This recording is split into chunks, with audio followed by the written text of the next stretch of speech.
এই যে আমাদের গ্রামে যে ঘটনাটা ঘটলো তা অনেক দূরে ঘটনা হয়েছে, কিন্তু আমরা কিছুই জানি না।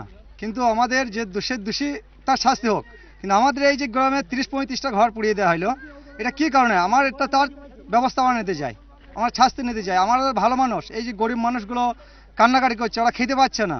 তাহলে ওই যে থালাবাটি নয়, কাপড়, কেতা বালিশ কিচ্ছু নয় আপনার, আমার কোনো খাবারের ব্যবস্থা নাই। এই যে সারা রাত তেনারা বসে আছেন, তাহলে আমরা এই কি করবো? আমার গ্রামের লোক, এখানে নেতা ছিলেন মনির মিয়া।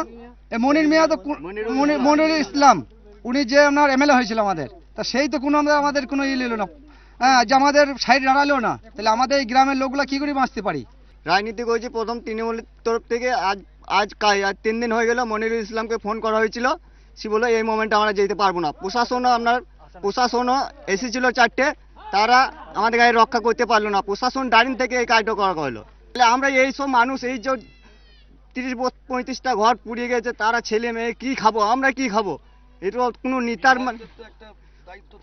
দায়িত্ব তো নেই, কোনো নেতাই তো নেই এখানে।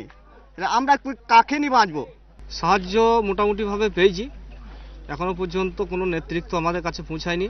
আমরা বারবার নেতৃত্বকে, এমনকি বিধায়ককে জানিয়েছিলাম, তিনি পুলিশের ব্যবস্থা করেছিলেন, কিন্তু পুলিশ স্পটে পৌঁছাইতে পারেনি। পুলিশ না থাকার জন্য গোটা গ্রামটাকে শেষ করে দিয়েছে। পুড়িয়ে এক ধার থেকে যদি পুলিশ থাকতো তাহলে এত বড় ক্ষতি হতো না সাধারণ মানুষের।